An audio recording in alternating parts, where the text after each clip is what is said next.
ಎಲ್ಲರಿಗೂ ನಮಸ್ಕಾರ. Simple recipes and life style ಚಾನಲ್ಗೆ ಸ್ವಾಗತ. ಇವತ್ತು ನಾನು very tasty and healthy pakoda ಅಥವಾ ಬಜ್ಜಿಯ ರೆಸಿಪಿ ತಿಳಿಸುತ್ತೇನೆ. ಈಗ ನಾವು ಒಂದು ಬೌಲು ಅಲಸಂದಿ ಕಾಳನ್ನು ತೆಗೆದುಕೊಳ್ಳಬೇಕು. ಈ ಅಲಸಂದಿ ಕಾಳನ್ನು ನೀಟಾಗಿ ತೊಳೆದು ಅದನ್ನು ಸುಮಾರು 6ರಿಂದ 8 ಗಂಟೆಗಳ ಕಾಲ ನೆನೆಯಲು ಇಡಿ. ಹೀಗೆ ನೆನೆದ ನಂತರ ನಾವು ಮಿಕ್ಸಿ ಮಾಡಬೇಕು. ಕಡಿಮೆ ನೀರು ಹಾಕಿ ಮಿಕ್ಸಿ ಮಾಡಿ, ನಾವು ಉದ್ದಿನ ವಡೆ ಮಾಡಬೇಕಾದ್ರೆ ಮಿಕ್ಸಿ ಮಾಡ್ತೀವಲ್ಲ ಅದೇ ರೀತಿಯಾಗಿ ಹಿಟ್ಟನ್ನು ರೆಡಿ ಮಾಡಿಕೊಂಡು ಅರ್ಧ ಗಂಟೆ ನೆನೆಯಲು ಬಿಡಿ. ಅಲಸಂದಿ ಪಕೋಡಕ್ಕೆ ಬೇಕಾಗುವ ಸಾಮಗ್ರಿಗಳು: ಈರುಳ್ಳಿ, ಕೊತ್ತಂಬರಿ ಸೊಪ್ಪು, ಕರಿಬೇವು ಸೊಪ್ಪು, ಹಸಿಮೆಣಸಿನಕಾಯಿ ಚಿಕ್ಕದಾಗಿ ಕಟ್ ಮಾಡ್ಕೋಬೇಕು. ಈ ವಿಡಿಯೋ ನಿಮಗೆ ಇಷ್ಟ ಆಗಿದರೆ ಲೈಕ್ ಮಾಡಿ, ಶೇರ್ ಮಾಡಿ, ಸಬ್ಸ್ಕ್ರೈಬ್ ಮಾಡಿ.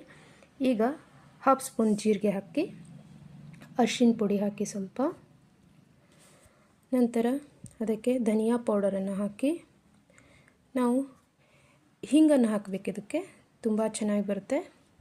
ಸ್ವಲ್ಪ ಹಿಂಗನ್ನು ಹಾಕಿ, ರುಚಿಗೆ ತಕ್ಕಷ್ಟು ಉಪ್ಪು, ನಂತರ ಇದನ್ನು ನೀಟಾಗಿ ಮಿಕ್ಸ್ ಮಾಡ್ಕೊಳ್ಳಿ.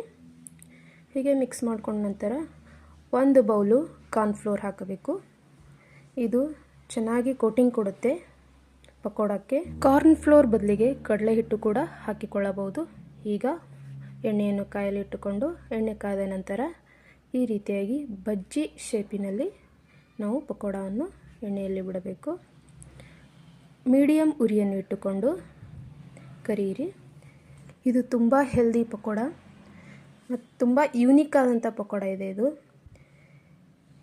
ಇದು ಮೇಲ್ಗಡೆ ಕ್ರಿಸ್ಪಿಯಾಗಿದ್ದು ಒಳಗಡೆ ಯಾವ ರೀತಿ ಇರುತ್ತೆ ಅಂದರೆ ಸಾಫ್ಟ್ ಆಗಿರುತ್ತೆ. ತಿನ್ನೋಕ್ಕೂ ಕೂಡ ತುಂಬ ಚೆನ್ನಾಗಿರುತ್ತೆ. ಹೊಸ ರೀತಿಯಾದಂಥ ಪಕೋಡ. ನಿಮಗೆ ಈ ವಿಡಿಯೋ ಇಷ್ಟ ಆಗಿದರೆ ಲೈಕ್ ಮಾಡಿ. Thank you.